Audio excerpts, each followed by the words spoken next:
여러분 반갑습니다. 자, 우리 오늘 사회복지조사론 기출문제 재밌게 한번 풀어보는 시간 갖겠습니다. 자, 26번 볼게요. 다음에 제시된 질문의 응답범주에 관한 설명 옳은 것은, 자, 응답범주는 기본적으로 상호 배타성과 그 다음에 포괄성, 다른 말로 총망라성이라고 하죠. 두 가지 성질을 갖고 있어야 된다. 아마 그걸 묻는 문제인 것 같아요. 자, 봤더니 사회복사 1급 국가시험 영역 중 당신이 가장 좋아하는 영역은 뭡니까? 상호 배타적이지 않다. 지금 봤더니 응답의 범주들 간에 서로 교차되어지는 부분이 없죠. 인간행동과 사회환경, 사회복지 조사론 사이에 어떤 교집합 부분이 없다는 얘기입니다. 그러니까 상호 배타적인 거 맞죠? 양적 의미 갖는다. 양적이란 건 더하고 빼고 곱하고 나누고 할 수 있어야 되는 거예요. 그런데 얘는 더하고 빼고 곱하고 나누고 안 되죠. 왜냐하면 이걸 척도 수준으로 본다라고 한다면 명목 수준에 불과합니다. 명목, 그러니까 구분만 하는 거예요. 최소한 양적화되기 위해서는 등간 수준 이상 넘어가야 되죠. 그래야지만 더하고, 등간에 가면 어떻게 더하고 빼고가 가능하고, 비율에 가면 더하고 빼고 곱하고 나누고가 된다 그랬잖아요. 무슨 말인지 알겠죠? 그 양적 의미라기보다는 질적으로 구분하는 속성 정도만 갖고, 내적 일관성이 부족하다. 내적 일관성 명확합니다. 왜? 내적 일관성의 기준이 뭐죠, 지금? 1급 국가 시험 영역이죠. 1급 국가 시험 영역에 얘네들이 어떻게 다 포함이 되어지죠. 이걸 내적 일관성이라고 얘기를 하더라. 자, 그 다음에 범주들 사이에 서열이 있다. 서열 없습니다. 구분만 한다 그랬습니다. 총망라적이지 않다. 자, 총망라적이지 않죠. 왜? 여기 지금 우리 1급 시험에는요, 인간행동과 사회환경 조사론, 실천론, 지역사회복지론, 사회복지정책론 시험을 보는데 뭐가 빠졌어요? 지금 행정론과 법제론이 빠졌잖아요.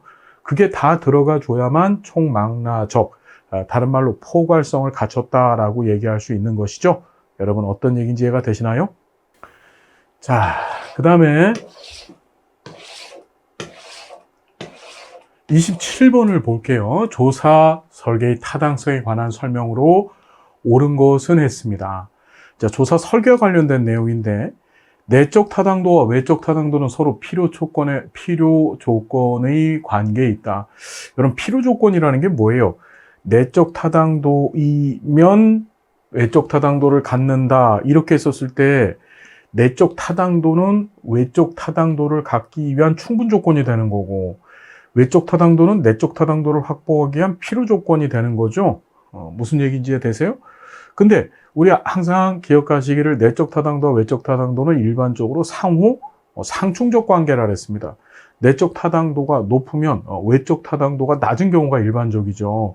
그래서 내적 타당도 높은 연구를 우리가 실험 설계라고 얘기를 했었고, 외적 타당도가 높은 연구 방법, 자료 수집 방법을 우리 표본 설문조사 서베이 기법이다라고 공부했었어요. 그죠? 이건 틀렸고, 조사 대상의 성숙은 외적 타당도에 영향을 미친다. 여러분, 성숙이라고 하는 것은 대표적인 내적 타당도 저해 요인이죠. 단순한 시간의 흐름이 뭐 하는 거예요? 예, 외생 변수나 또는 억압 변수 기능을 한다 해서 썼습니다.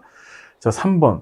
동일한 프로그램의 효과성이 서울과 제주에서 같지 않은 것은 외적 타당도의 문제다. 요게 맞는 거죠. 외적 타당도는 일반화 정도를 의미하는 거예요. 그러니까 같은 프로그램을 제공했음에도 불구하고 그것이 서울, 제주에서 같지 않아요. 일반화되지 않는다는 얘기죠. 답은 3번이고요. 외적 타당도는 연구 결과에 대한 대안적 설명 가능성 정도를 의미한다. 이건 내적 타당도에 관한 얘기입니다. 다시 얘기한다면 내적 타당도 중에서 내적 타당도에 관한 얘기죠. 대안적 설명 가능성이라는 건 인과관계 정도에 있어서 사실은 이게 외생 변수에게 정확히 얘기한다면, 그죠? 인과관계에 있어서 실질적인 독립 변수 역할을 하는 게 그게 외생 변수라 그랬잖아요. 그 외생 변수는 어디에 영향을 줘요? 외적 타당도가 아니라 내적 타당도에 영향을 주는 겁니다.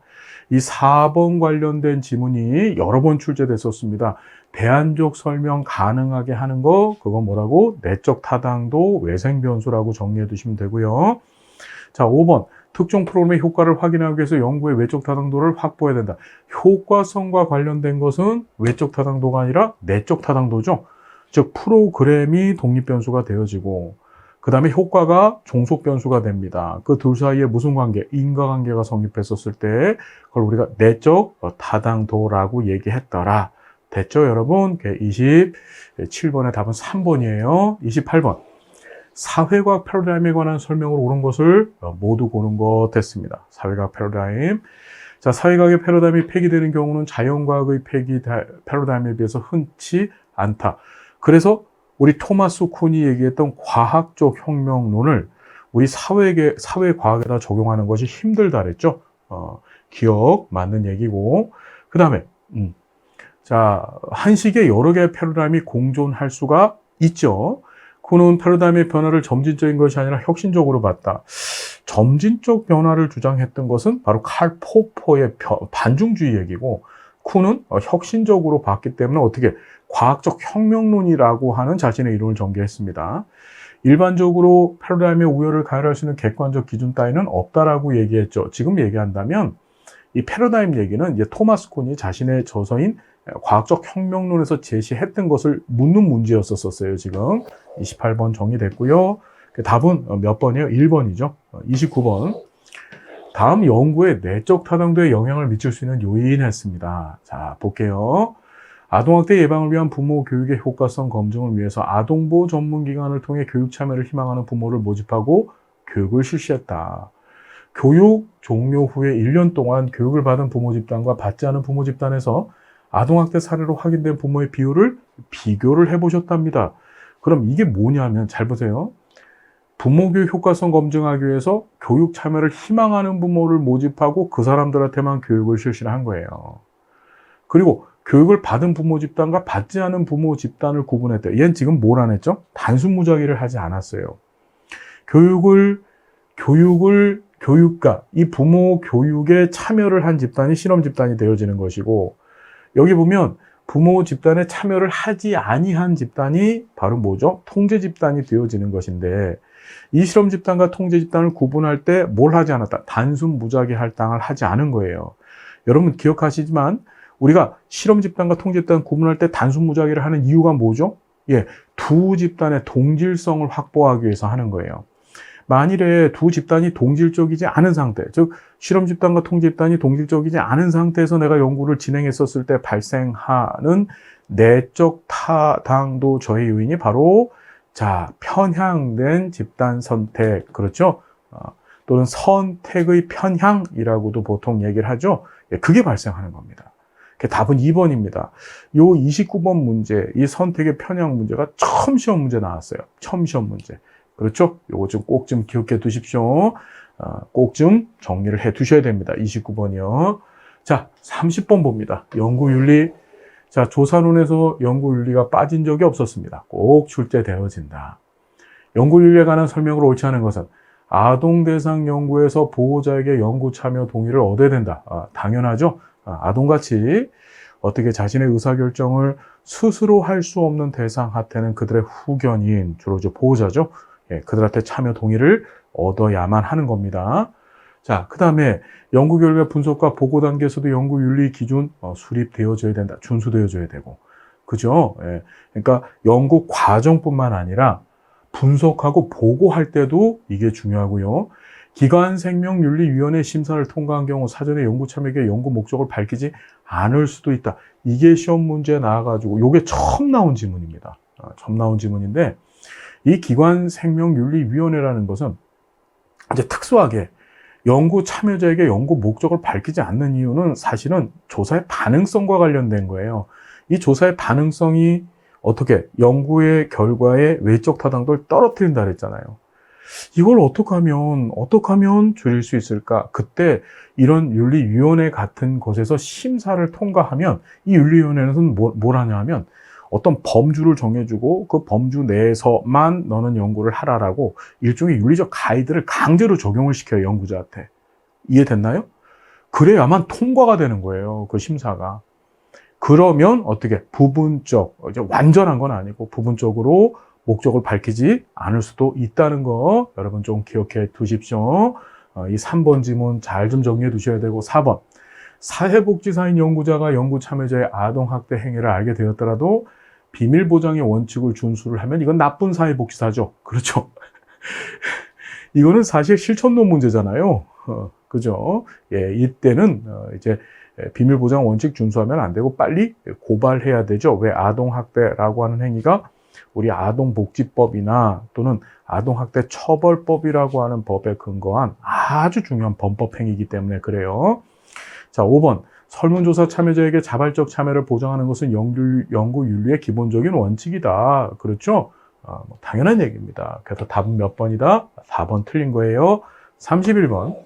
사회복지사에게 과학적 조사 방법론이 필요한 이유를 모두 고른 것은 이 문제도 재밌습니다. 복지사가 이 조사 방법론을 왜 공부를 해야 되냐 그 얘기예요. 그죠? 실천 현장에서 수행하는 업무의 조사 관련 지식이 필요하다. 당연한 얘기고요. 서비스의 질을 높일 수 있는 실천 기술 개발을 위해서 당연히 조사해야 되겠죠. 그래서 이 실천 기술 개발과 관련되어져서 욕구 조사를 한다든지 아니면 만족도 조사, 우리 보통 그것을 평가 조사의 한 종류로 보죠. 예, 그런 것들 시행을 하는 겁니다. 지역 주민의 욕구 조사, 그 얘기고요. 사회복지사가 제공하는 서비스에 대한 평가를 위해서 필요하다. 바로 평가 조사 얘기하는 거죠. 이 욕구 조사와 평가 조사가 우리 사회복지조사에 매우 중요한 카테고리 안에 들어가죠, 여러분. 이것도 정리 꼭 좀 부탁드리겠습니다. 그 정답은 다 맞다. 5번이고요. 자, 32번. 매개 변수에 관한 설명으로 옳지 않은 것 됐습니다. 매개 변수 어떻게 생겼죠, 여러분? 예. 독립 변수 있고 종속 변수 있으면 매개 변수는 요 가운데 이렇게 낀다 그랬죠? 그래서 독립 변수, 종속 변수의 교량적 역할을 하면서 독립 변수에 있어서는 종속 변수가 되어지고 종속 변수에 있어서는 일종의 독립 변수 역할을 한다 했습니다. 자, 보면 독립 변수에 선행한다. 자, 우리 요거 잘 보셔야 돼요. 독립 변수에 선행하지 않죠. 독립 변수에 선행하는 건 선행 변수 얘기예요. 독립 변수 앞에 있으니까. 독립 변수에 선행하는 것이 아니라 위치적으로 보면 독립 변수 뒤에 있죠. 후행한다라고 하는 것이 맞죠. 종속 변수와 관련성이 있어야 된다. 자, 당연한 얘기입니다. 왜? 종속 변수의 원인이 되어지는 변수이기 때문에 그래요. 맞는 얘기고, 독립 변수와 종속 변수 간 관계를 분석할 때 유용하다. 그렇죠? 어떤 관계를 분석하는 거예요? 보통 이 억압 매개 변수 같은 것들을 여기다 집어넣어갖고 이걸 통제 변수로 활용을 하죠. 그래서 나중에 매개 변수를 제거했음에도 불구하고 둘 사이의 관계가 X와 Y의 이 독립 변수와 종속 변수 간의 관계가 높으면 확률적으로 그러면 둘 사이 인과관계 있어. 그렇게 우리가 추정할 수 있는 거예요. 그러니까 일종의 통제 변수로 매개 변수를 활용하기 때문에 독립 변수와 종속 변수 간의 인과관계를 분석할 때 매우 유용하다. 매개 변수가 두 개인 것도 가능하고 모든 측정 수준의 변수가 매개 변수로 사용될 수 있습니다. 모든 변수들은 다 이런 측정 수준들을 반영해서 활용할 수 있는 거죠. 그러니까 답은 1번이다. 선행 아니다. 항상 이렇게 조금 어려운 듯한 문제 나오면은요, 가장 쉬워지고 우리가 쉽게 찾을 수 있는 게 정답이 됩니다. 자, 그 다음에 33번 볼게요. 측정의 무작위 오류, 다른 말로 비체계적 오류라고 얘기합니다. 설명으로 옳은 것 했어요. 자, 봤더니 응답자가 자신에 대한 이미지를 좋게 만들기 위해서 응답할 때 발생한다. 이건 체계적 오류에 관한 얘기죠. 그렇죠. 이미지를 좋게 하기 위해서 이걸 사회적 편향이라고 공부했었습니다. 체계적 오류죠. 타당도를 낮추는 주요 원인이다. 아니다. 타당도를 낮추는 것은 체계적 오류고 무작위 오류, 비체계적 오류는 뭘 떨어뜨린다? 신뢰도를 낮춘다. 우리가 계속 공부했었고요.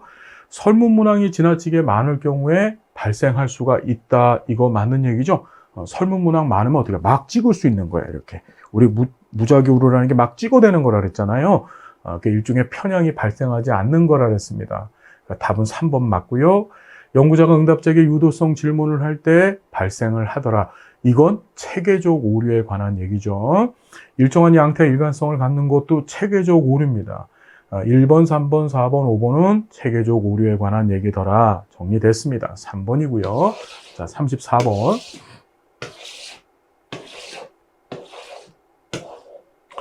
자, 질적 연구의 엄격성, 얘도 시험에 자꾸 등장하죠. 질적 연구는 연구 수행하면서 이게 자칫하면 소설될 수 있다 그랬죠.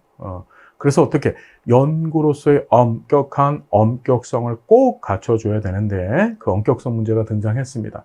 전략을 모두 고른 것 했어요. 자, 보면 장기적 관여해야 되고요. 그죠? 연구자의 원주민화를 경계해야 되겠죠? 해석에 적합하지 않은 부정적 사례를 의도적으로 찾아야 되고, 내부자적 시각을 유지한다. 아, 여러분, 에믹까진 맞습니다. 에믹. 그래서 내부자적 시각을 유지하는 것까지는 맞는데, 문제는 완전관찰자 역할을 지향하는 것이 아니라, 내부자적 시각은, 완전관찰자는 뭐예요, 여러분? 조사 집단에 내가 들어가지 않고 바깥에서 이렇게 보는 겁니다. 근데 질적연구는 내가 그 안에 쏙 들어가서 완전 참여자의 역할을 해야 된다 그랬죠. 그러니까 지향하는 것이 아니라 지양해야 되고, 완전한 참여자가 되어져서 그 조사 대상자들과 하나가 되어졌었을 때 질적연구에서 얻고자 하는 목표를 달성해낼 수 있는 거예요. 그 니을이 틀린 겁니다. 답은 몇 번이에요? 1번만 맞다. 자, 35번. 연구 문제 서술에 관한 거 옳은 것 했습니다. 얘도 가끔 시험 문제 나오는 건데, 주로 평서문 형태로 서술되어져야 된다. 연구문은 주로 의문문 형태로 서술되어져야 되죠. 반면에 가설은요, 조건문 형태로 서술되어져야 되죠. 자, 다루는 범위가 넓게 서술돼야 된다. 아니다. 다루는 범위가 구체적이래야 된다. 연구 결과의 함의에 맞춰 서술된다는 얘기는, 함의는 함축되어져 있는 의미를 얘기하는 거예요. 연구를 진행한 다음에 그 결과에 함의에 맞춰서 서술되는 것, 이건 보고서 작성의 원리를 얘기하는 거죠. 연구 문제는 첫 시작 단계입니다. 시작 단계에서 벌써 연구 결과 얘기를 할 수는 없겠죠. 3번 틀린 얘기고요. 연구의 관심이나 의문의 대상 서술돼야 된다. 아, 이게 제일 맞는 답이더라. 자, 정관계로 서술되는다. 아니다. 정관계, 그 다음에 부관계로 서술되어져야 된다. 정해관계와 부해관계로 서술되어져야 된다. 꼭 좀 정리해 두십시오. 답은 4번입니다. 자, 36번. 개입의 효과성을 평가하는 연구에서 두 개 모집단의 평균 간의 차이가 없을 것이라는 것. 그거 우리가 연가설이라고 하죠. 차이가 없다. 그렇게 가설의 검증을 위해서 수립한 가설을 연가설이라고 얘기를 합니다. 자, 봤더니 옳지 않은 것. 위에 가설을 기호로 표시하면 이렇게 된다. 차이가 없다. 그렇죠? 가설 검증에서 반드시 필요한 가설이다. 그렇죠? 가설 검증을 수행하기 위해서는 반드시 연가설과 그 다음에 대립가설이라고 하는 두 가지 가설이 반드시 필요한 거죠. 연구자가 참으로 증명되기를 기대하는 가설. 그랬다간 이게 이 가설 검증이 이 자료 분석 단계에서 시행이 되어지는데, 이 연가설이 참이 되어지는 순간에 어떻게 지금까지 연구한 건 다 그냥 말짱 도루묵 돼버리는 겁니다. 그러니까 연구자가 참으로 증명되기를 기대하는 가설이 아니죠. 연구자가 이것이 제발 거짓돼 주길 바라는, 잘못된 가설이길 바라는 가설이 바로 연가설이다. 연구자가 참으로 증명되기를 기대하는 가설은 우리가 보통 작업가설 또는 연구가설이라고 얘기를 하고, 그 연구가설의 속성을 갖고 있는 것이 바로 대립가설이었었습니다. 정리됐죠? 자, 그 다음에 그래서 36번의 답은 36번의 답은 3번이네요. 개비 효과가 우연에 의해서 발생했다고 진술하는 가설이다. 연구가설에 대한 명확한 정의죠. 연구가설을 반증하기 위해서 사용되어지는 가설이다. 그래서 연가설에 대한 정의, 연구가설, 다른 말로 작업가설, 그걸 반증하기 위해서 사용하는 가설이 바로 연가설 맞더라. 자, 답은 3번이고요. 37번, 실험 설계에 관한 설명으로 옳지 않은 것 했습니다. 자, 순수 실험 설계는 무작위 할당을 활용한다. 그렇습니다. 순수 실험 설계, 유사 실험 설계, 원시 실험 설계, 세 가지 실험 설계 유형이 있는데, 그 중에서 순수 실험 설계만 무작위 할당을 통해서 실험 집단과 통 집단을 구분한다 그랬습니다. 자, 순수 실험 설계가 준 실험 설계에 비해서 내적 타당도가 높습니다. 왜요? 단순 무작위 행위를 하니까. 그죠? 그래서 인과관계 정도를 확인하기 위해서는, 명확하게 확인하기 위해서는 순수 실험 설계가 더 유리하더라. 자, 준 실험 설계에서는 사전 측정이 있어야만 하더라. 여러분, 준 실험 설계 가만히 봤더니 단순 시계열 설계, 복수 시계열 설계, 비동일 통제 집단 설계가 있었어요. 걔네 전부 다 뭐 했었나요? 사전 검사를 시행을 했었었죠. 자, 준 실험 설계에서는 2개 이상의 집단이 필요하다. 아니다. 준실험 설계 안에 단순 시계열 설계가 있었었는데, 그 단순 시계열 설계는 뭐였다? 2개가 아니라 하나였었다. 실험 집단 하나만 존재했었다. 무슨 얘기인지 알겠나요? 이게 틀린 겁니다. 그러니까 얘는 뭐냐면 실험 설계 세 가지 유형을 잘 알고 있느냐. 그 다음에 그 실험 설계 안에 있는 세부적인 유형들을 다 잘 알고 있느냐를 묻는 그런 문제였었죠. 자, 단일 집단 사전 사후 검사 설계는 전 실험 설계, 다른 말로 원시 실험 설계에 포함되어진다. 그렇죠? 단일 집단 사전 사후 검사 설계, 1회 사례 설계, 정태적 집단 비교 설계, 이 세 가지가 전 실험 설계 안에 포함이 되어지는 거죠.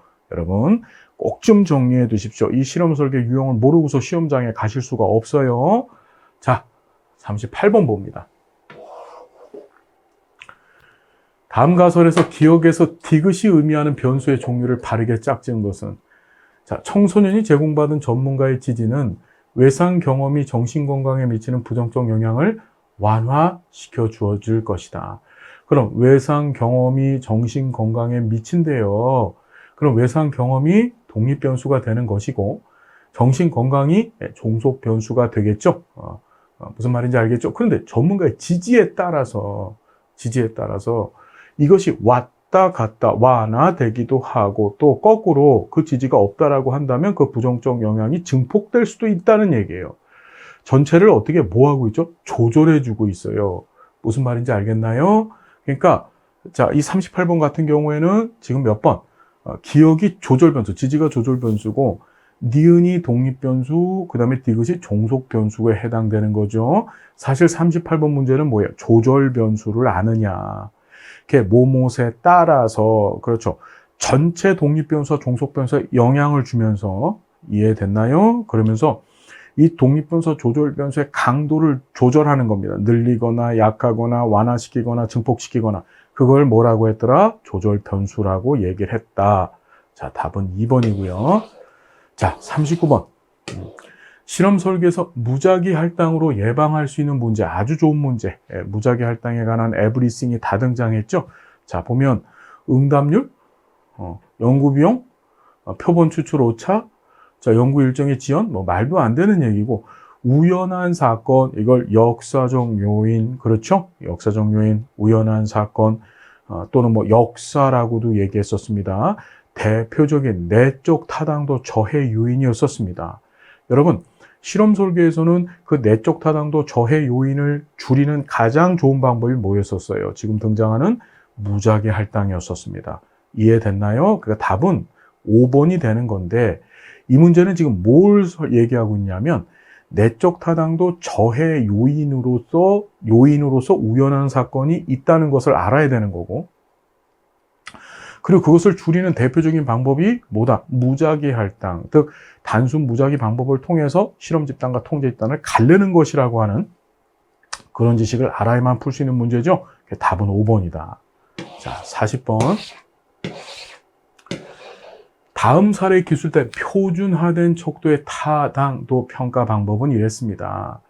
우리가 보통 표준화된 척도 하면은 일반적으로 타당도가 또 신뢰도가 확보되어져 있는 척도를 의미하는 거죠.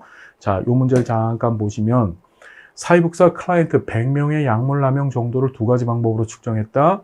첫째, 약물 남용으로 인해서 상담이나 치료를 받은 경험이 있는지를 질문했고, 둘째, 표준화된 척도로 약물 남용 정도를 측정했다. 측정 결과 상담이나 치료 경험이 있는 집단의 척도 평균 점수가 그렇지 않은 집단의 점수보다 통계적으로 유의미하게 높았다. 그렇죠. 단 척도의 점수가 높을수록 약물 남용 정도가 심하다고 해석을 한다 이랬습니다. 여러분, 이 문제는 뭐죠? 이게 지금 기준 타당도 얘기예요. 기준 타당도 안에서도 동시 타당도에 관한 얘기입니다. 왜냐하면 자, 우리 표준화된 척도를 일단 두고, 그렇죠. 그 척도에 기반해서 같은 시점에서 내가 타당도를 측정하려고 하는 척도의 타당도를 같이 비교해 보는 거예요. 같은 시점에서. 지금 여기 봤더니 100명 약물 남용 정도를 두 가지 방법 측정했는데 약물 남용으로 인해서 상담이나 치료를 받은 경험이 있는지를 질문하였고, 그리고 표준화된 척도로 측정을 한 거야. 그래서 얘의 값이, 즉 표준화된 척도의 값과, 그렇죠, 그 측정 값과, 그 다음에 내가 측정하려고 하는 이 약물 남용으로 인한 이걸 이 질문이라고 하는 방법의 값 정도가, 측정 값 정도가 서로 일치되어졌었을 때 그걸 우리가 동시타당도가 있다고 얘기하는 거죠. 얘는 그래서 어떻게 기준타당도 중에 동시타당도에 관한 얘기더라. 자, 할 수 있겠죠? 자, 이 정도 보시고요.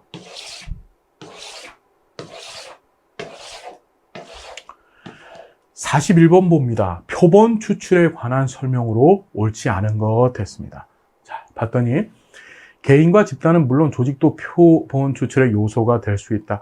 우리 요소라고 하는 것은 모집단을 구성하고 있는 하나를 갖다가 요소라고 얘기했죠.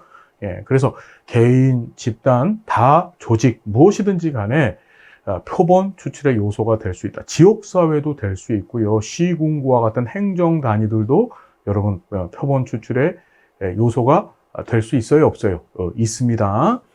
자, 표집의 단위와 분석 단위가 일치하지 않을 수도 있다.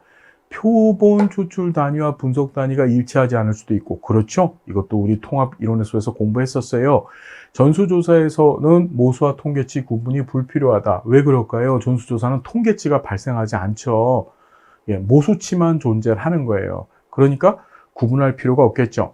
통계치가 발생하는 것은 뭐예요? 표본 조사일 때 통계치가 발생하는 거죠.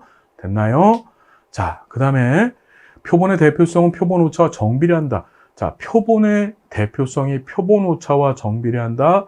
이런 표본의 대표성은 표본 오차 값이 크면 클수록, 표본 오차 다른 말로 표집 오차라고 얘기하는데, 얘는 자, 모집단의 대표값인 모수와 그 다음에 표본의 대표값인 이 통계치 사이의 차이를 얘기하는 거예요. 그러니까 표본 오차 값의 정비례가 아니라 표본 오차 값과 그러니까 이 표본의 대표성, 표본 오차 값이 크면 클수록 어떻게 되는 거지? 대표성이 떨어지는 거죠, 여러분. 무슨 말인지 되세요? 그러니까 대표성이 표본 오차 정비례한다라는 것이 아니라 표본의 대표성은 표본 오차와 일반적으로 반비례적 성격 갖고 있다. 이렇게 보는 게 맞는 거예요. 답은 4번이죠. 자, 양적 연구에서 표본의 크기가 클수록 유의미한 결과를 얻는 데 유리하다. 왜 그럴까?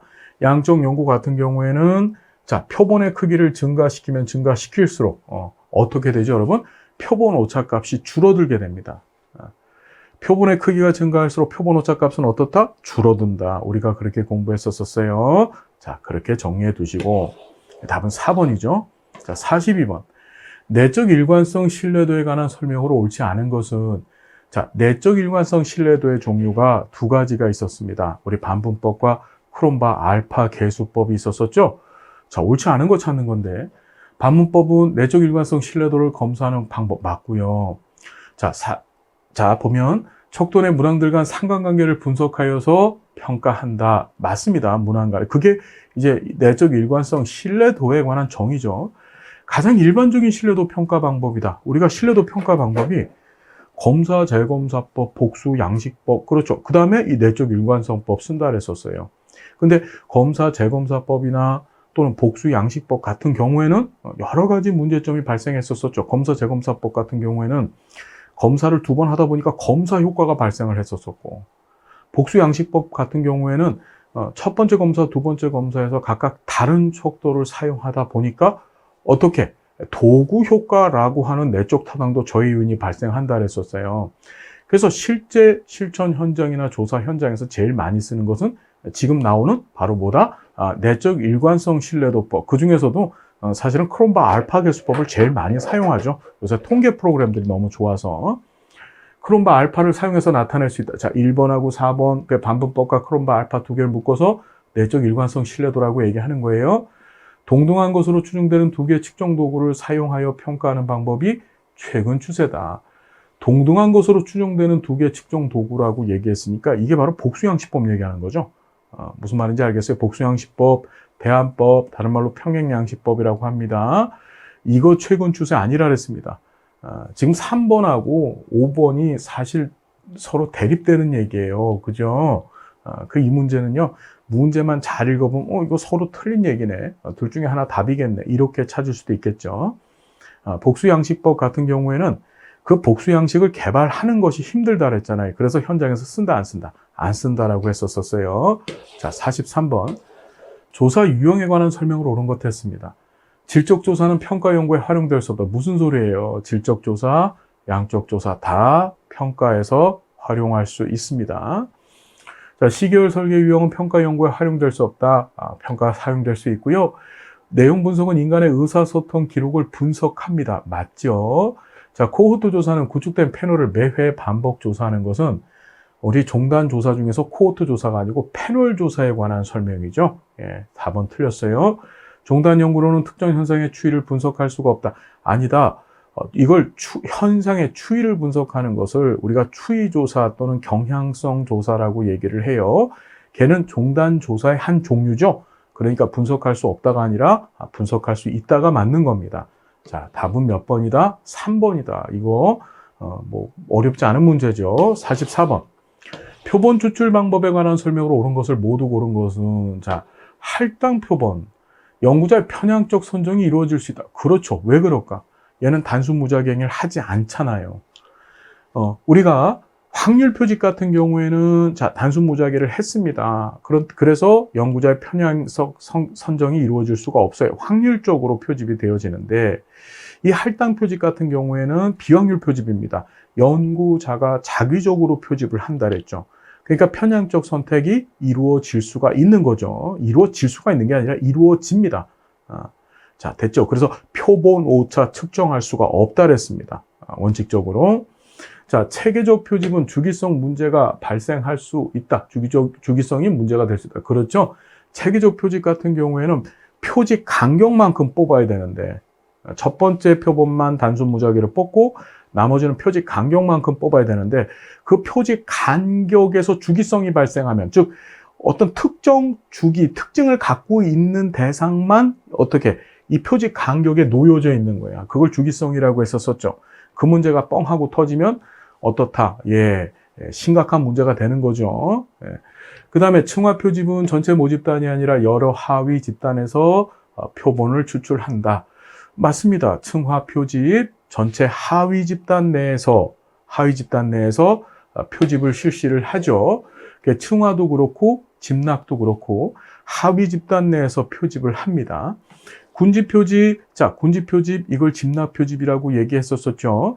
얘 다단계 표본 추출 가능하다. 맞습니다. 뭐 대표적인 다단계 표본 추출이 뭐예요? 시도에서 단순 무작위로 뽑고, 그 다음에 시군구에서 단순 무작위로 뽑고, 다시 읍면동에서 단순 무작위로 뽑아서 최종 표본에 대해서 어떻게 표본 집단에 대해서 전수조사를 하는 것이 바로 다단계 표집이라 그랬습니다. 군집 표집의 한 방법, 유형, 이렇게 보시면 되는 거예요. 그러니까 답은 5번이 되겠죠. 예.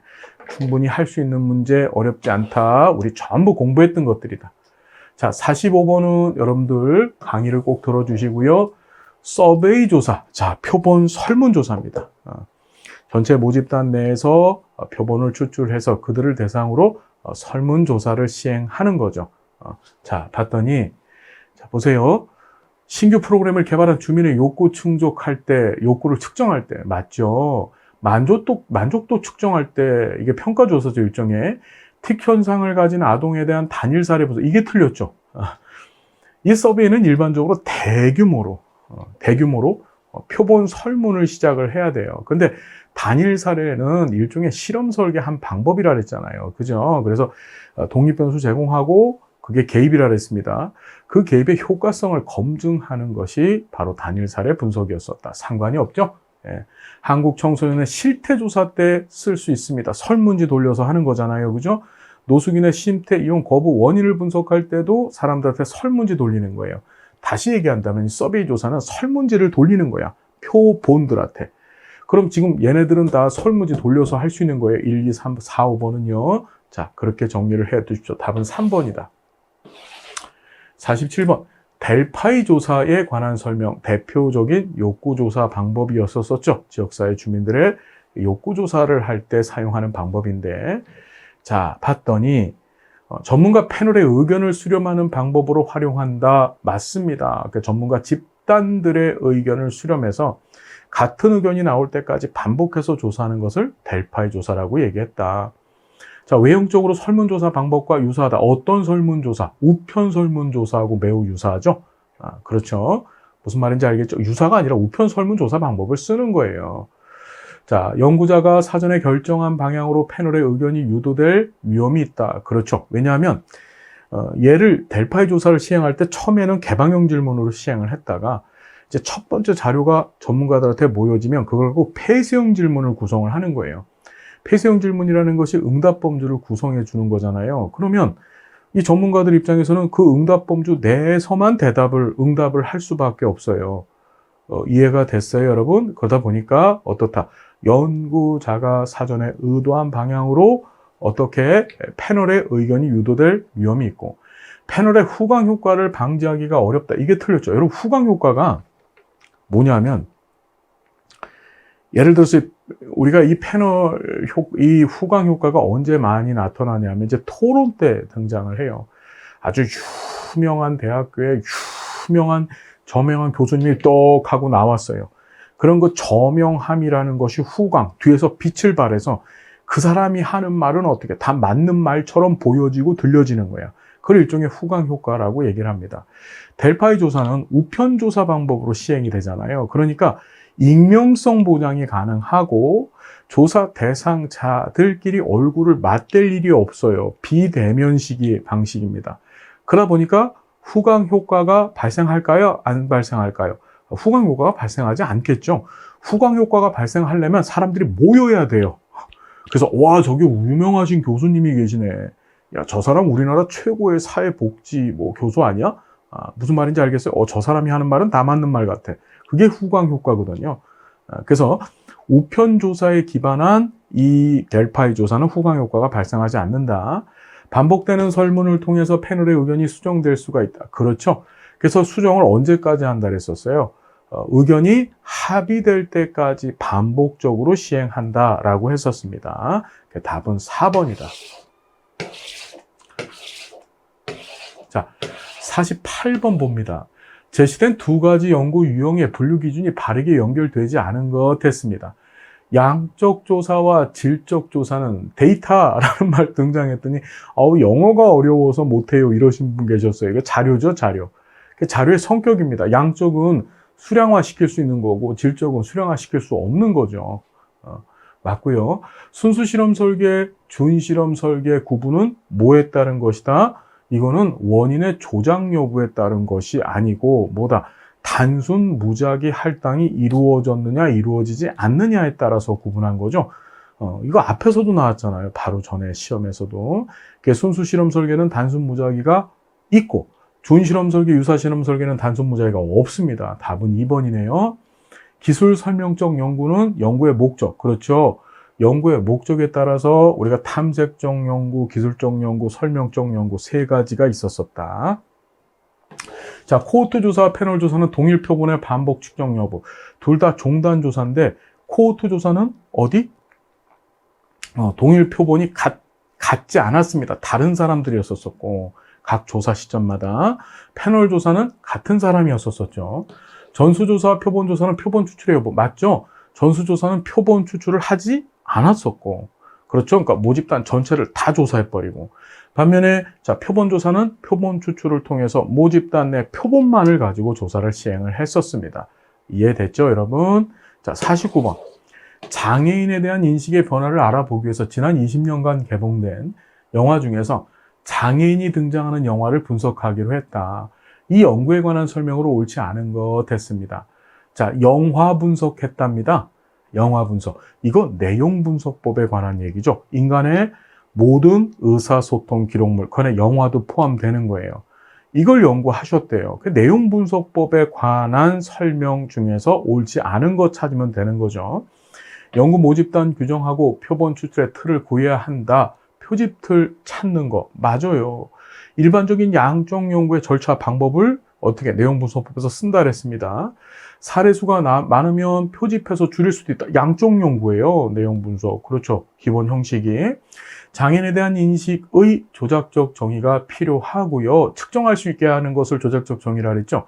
이 조사에서 표본 추출에 다니는 사람이 아니라 영화겠죠.